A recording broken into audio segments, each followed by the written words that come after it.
ఇప్పటి వరకు ఒక్కసారి కూడా డీమార్ట్‌లో ఐస్ క్రీమ్ నేను టేస్ట్ చేయలేదు అంటే మీరు నమ్ముతారా? అవునా? నిజమా? నిజమండి. నిజంగా నిజం. ఇది ఫస్ట్ టైమ్ తింటున్నా.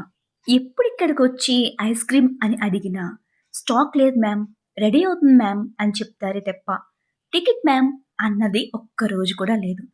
ఇప్పుడు కూడా మార్ట్‌కి వచ్చిన వెంటనే వస్తే, "స్టాక్ లేదు మ్యామ్" అని చెప్పారు.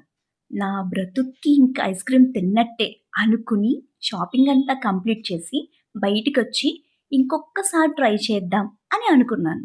నా చిన్నప్పుడు తెలుగులో ఒక లెసన్ ఉండేదండి.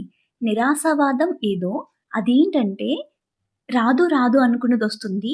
వస్తుంది వస్తుంది అనుకున్నది రాదు. ఏదో కాన్సెప్ట్ ఉంటుందనమాట. సరిగ్గా ఐడియా లేదు. సో, అలాగే ఉండదు. అస్సలు ఉండదు అనుకుని వెళ్ళాను. బట్ ఎయిత్ వండర్ అండి. ఐస్ క్రీమ్ రెడీ మ్యామ్ అన్నారు. చాలా వెయిటింగ్ తర్వాత కోరుకున్నది తింటే అమృతంలా ఉంటుంది కదా! నాకు అదే జరిగింది. మీలో ఎంతమంది డీమార్ట్‌లో ఐస్ క్రీమ్ టేస్ట్ చేశారు?